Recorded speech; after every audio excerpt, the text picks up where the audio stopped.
Bonjour à tous, j'espère que vous avez la forme. Nous cette semaine tout va bien, on a bien avancé. Pour rappel, nous c'est Pierre-Antoine et Margot. Moi j'ai tout quitté pour me consacrer essentiellement à l'immobilier, à la rénovation, dans le but de pouvoir en vivre assez rapidement. On a acheté à l'été 2024 un vieil immeuble et une petite maison pour tout rénover et mettre en location et avec d'autres projets pouvoir en vivre le plus vite possible. Cette semaine, on est parti quelques jours en vacances, donc on a eu beaucoup moins de temps pour vous filmer du contenu par rapport au chantier, c'est-à-dire qu'on a eu qu'une seule journée. Donc plutôt que de vous faire un format classique, on a décidé de vous emmener avec nous sur une journée type. Donc la journée type, ça commence par une toilette de chat, le strict nécessaire pour pouvoir aller dans la poussière, dans la crasse. Et surtout on s'attache bien les cheveux pour pas être gêné. Et une fois que ça c'est fait, je suis un peu plus réveillée et je vais être capable d'avoir une conversation avec mon être préféré. Ça va toi? Qu'est-ce qu'il y a bébé? Une fois que ça c'est fait, on passe au petit déjeuner rapide, debout, dans la cuisine, toujours dans le move.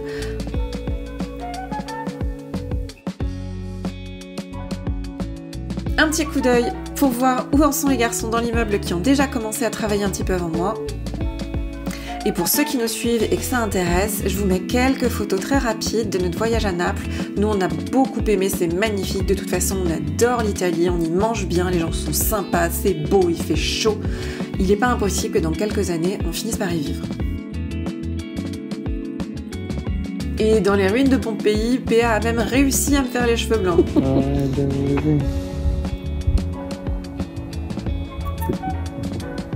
Mais lui, oula, bon, il va jusqu'où lui?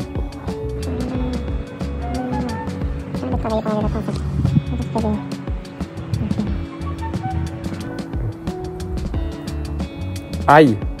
C'est toi qui dis aïe? Ah voilà. Ah! Mais t'en enlèves plein en même temps. Ah non, j'en ai enlevé un seul. C'est pas vrai. On est pas mal. Coucou! Ça va Edouard? Mon bébé? Ça va? Allez, on commence à se bouger parce que du coup on n'a qu'une seule journée cette semaine pour avancer, donc on veut être efficace. Cette semaine, le but c'est de faire les sols. Donc les sols, pour ceux qui nous suivent, c'est pareil, il y avait des dalles dessus, il y avait des parquets, enfin pas des parquets, il y avait des linos, il y avait plein de choses. Et donc c'était vraiment pas terrible. Et en plus le parquet a tuilé avec le temps et l'humidité, parce que le bâtiment n'a pas été chauffé et pas été habité pendant assez longtemps.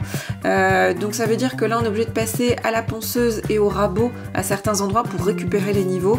Et ça fait une poussière titanesque. Même si on a bien aspiré les sols avant, il n'y a pas que de la poussière de bois là-dedans, il y a de la poussière de vie, des dizaines et des dizaines d'années de vie de ce parquet. Et surtout il y a la poussière aussi résiduelle de toutes les dalles qui ont été posées dessus, donc c'était vraiment infernal à faire. Une fois que ça c'est fait, on pose la sous-couche et on commence à poser le stratifié. On a choisi un stratifié d'une gamme à passage très intensif qui s'appelle Forte en l'occurrence et qui permet normalement d'avoir une durée de vie plus importante et d'être plus costaud qu'un stratifié plus classique. En l'occurrence celui-ci vient de chez Leroy Merlin, on l'a choisi avec, pour qu'il aille super bien avec les peintures, les différentes peintures et que ce soit esthétiquement super joli.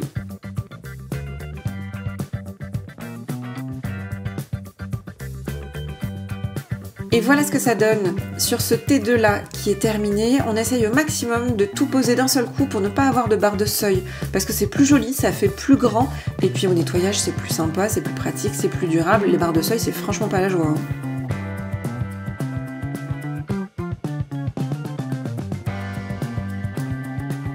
Et là on va se changer pour aller à la banque et on va passer de ça à ça. C'est quand même mieux pour aller à la banque. Et c'est parti! Et oui, cette semaine, on s'est aussi arrêté samedi matin dans les chantiers pour aller à la banque signer notre offre de prêt pour un prochain immeuble qu'on vous montrera bientôt. Et une fois que ça c'est fait, de retour de la banque, on passe à la nourriture des troupes. Ce midi, comme on revient fraîchement d'Italie, on a encore toutes les saveurs en bouche et ça nous manque déjà. Donc c'est piadina, c'est une sorte de sandwich italien, avec crème de pistache, scamorza, roquette, et j'ai quand même mis un petit peu de gruyère parce qu'on est bien français.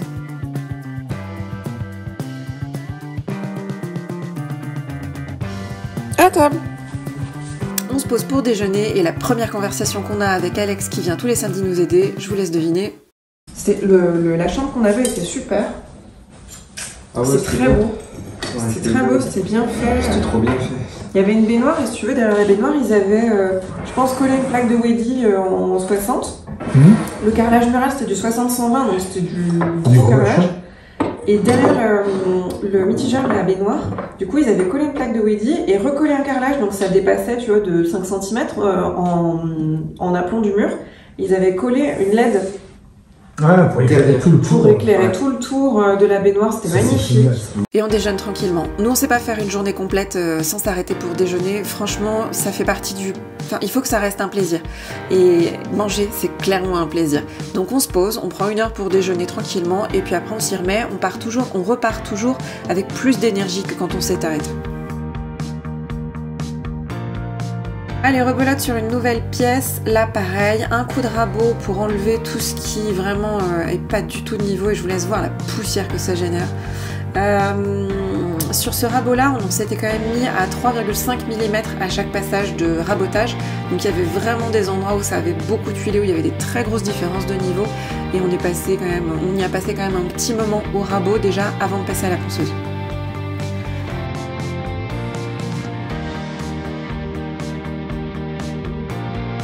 Une fois que c'est fait, un coup de propre pour enlever tout ce qui traîne et puis on va passer à la ponceuse, à la grosse ponceuse. Sur cette ponceuse là, PA ne l'avait jamais fait encore, on est passé avec un grain 24. Donc c'est vraiment titanesque, on a tout arraché sur notre passage, mais c'était plus que nécessaire.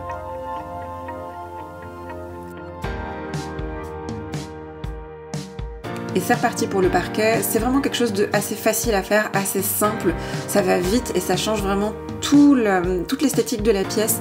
Donc franchement c'est hyper agréable à faire, ça fait passer l'appartement ou l'immeuble tout de suite dans une autre dimension.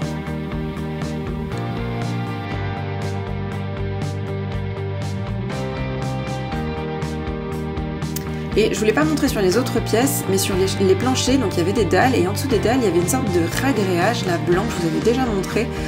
Je sais pas exactement ce que c'est, ça ressemble un petit peu à du map, je sais pas trop ce que c'est. Et en plus ça pue. Mais donc on pouvait clairement pas poncer par-dessus ça, parce que déjà la poussière que ça faisait, c'était pas possible, mais avec ça, ça aurait été affreux. Et en plus ça aurait encrassé les papiers, et je sais pas si on aurait bien réussi à poncer. Donc avec mon petit marteau, j'ai tapoté tous ces trucs-là pour pouvoir les gratouiller. Parce que j'arrivais pas à les décoller juste avec une raclette. Donc c'est très long, c'est très chiant et en plus ça pue. Et une fois qu'on a fait ça, je vous laisse admirer le carnage de la poussière.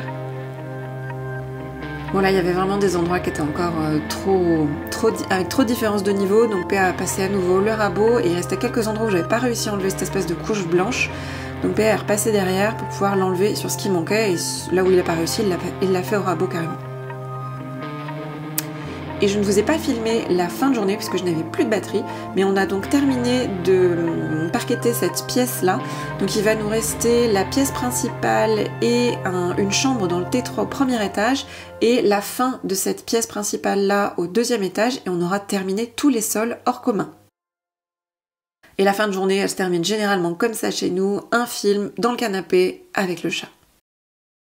Allez, je tenais à vous montrer aussi ce qui se passe sur les extérieurs. Donc on a fait ceci, c'était à la base un champ de patates, hein, vraiment. La terre est très bonne ici, mais c'est compliqué parce que il y a du dénivelé. Et donc j'ai fait appel à quelqu'un, j'ai trouvé quelqu'un pour m'autoculter tout le terrain. Donc il est venu et en une matinée, il a tout retourné, il a viré pas mal de pierres et on le voit juste là-bas. Il a fait un tas énorme de racines et de mauvaises herbes que je dois évacuer. Mais c'était vraiment quelque chose qui était nécessaire parce que ça fait quand même beaucoup plus propre par rapport à l'atelier qui est juste ici et par rapport aux palissades qu'on a positionnées là, d'avoir quelque chose qui soit bien plat.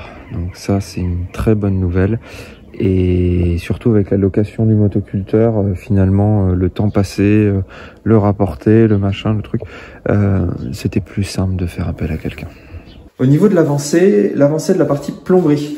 Donc le plombier est passé et il nous a posé les vasques, les appareillages, donc tout ce qui est colonne de douche juste ici. Donc il a appareillé 4 salles de bain, salle d'eau avec vasque ou double vasque, ça dépend si on est dans des T3 ou des T2, et la partie colonne de douche.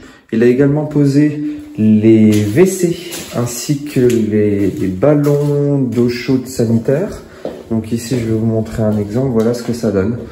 Ballon d'eau chaude sanitaire juste là et les WC juste à côté. Donc nous, par rapport à ça, on a dû avancer sur les sols pour qu'ils puissent poser, comme vous l'avez vu, ces équipements-là. Et donc, l'impératif maintenant, c'est vraiment d'avancer sur les sols, d'où ce que vous voyez ici, qui n'est pas une erreur, c'est du ragréage. Parce qu'il va falloir qu'on reprenne quand même pas mal de niveaux sur les sols. Donc on a pour l'instant coulé ceux-ci hier. Ils sont secs, normalement c'est un recouvrement en 4 heures je crois, ce qui me paraît un petit peu court. Ce sont des ragréages qui sont fibrés. Pourquoi on passe sur du fibré? Parce qu'on coule sur du bois. Et là je vous avouerai qu'on l'a fait sans primaire. Donc on y est à l'écache direct comme ça, ce qui tient très très bien avec du fibré. On peut acheter des sacs tout prêts, vous avez la fibre qui est à l'intérieur, c'est des sacs de 25 kg. Ou alors on peut acheter du ragréage classique et mettre des fibres qui sont en fait des petits, comment je dirais, des petits filaments en fait qui sont positionnables dans le ragréage et qui permet d'avoir une plus grande solidité et puis une résistance, notamment là sur des planchers bois, à des fissures hein, tout simplement. Et donc à l'étage, on en est ici. Pose du sol juste là, sur ce T2 ici. Et on a débuté le sol sur ces parties-là. Donc là, on a dû venir ici, mais grâce au travail des plaquistes, ces murs là et là étaient tout à fait droits. Donc on a pu commencer dans cette chambre-là, arriver ici avec une latte là. On a pu repartir dans l'autre sens. Donc on fait une pause dans le bon sens de ce côté-là, une pause inversée dans ce séjour-là. Et donc ça nous a permis de tout carreler et d'avoir, comme vous le voyez ici, aucune barre de seuil, ce qu'on trouve beaucoup plus esthétique si on peut le faire. Là, on n'aura pas le choix parce qu'il y a une légère pente. D'ailleurs, il faudra que je rabote cette porte-là. Mais voilà, voilà où on en est au niveau des sols. Donc ça avance bien. L'objectif de cette semaine, ce serait de terminer les sols au moins de ce dernier étage, puisqu'il reste encore cette demi-partie ces jours-là à terminer. Là-bas, un passage avec 2 barres de seuil. Et ici, on mettra aussi une barre de seuil et ce petit dégagement-là. On ne fait pas encore les communs. Pourquoi? Parce que ne sont pas peints. Donc, on va attendre que tout soit peint. Et ensuite, il y aura le duplex dans lequel il faut avancer aussi sur la partie ponçage. On a eu tout notre outillage qui est tombé en panne. C'est bien dommage, mais c'est les joies du métier. Donc, je suis en train de voir avec une connaissance qui pourra nous réparer tout ça. Notre girafe a rendu l'âme, la Mirka, la ponceuse du coup qu'on utilise pour les plâtres, a presque rendu l'âme, elle marche très mal. On a une petite meuleuse qui est flinguée aussi, donc c'est parfait. Ça fait 3 appareillages qui sont un peu nous ont un peu claqué entre les doigts. Donc on va avancer sur ça, avoir les réparations qu'il faut pour qu'on puisse bien avancer. Puis il y a celui-ci aussi. Si vous connaissez ce multitool, cet outil multifonction Bosch, voilà, il est tout seul. Il boude, il est tout seul dans la pièce. Il m'a saoulé tellement de temps. Ça fait au moins plus de 5 ans qu'on l'a. Et j'en ai marre. Je change le Bosch 12 volts. J'en peux plus pour celui-ci. Ça fonctionne pas bien, quoi. Merci beaucoup de nous avoir suivis et à la semaine prochaine.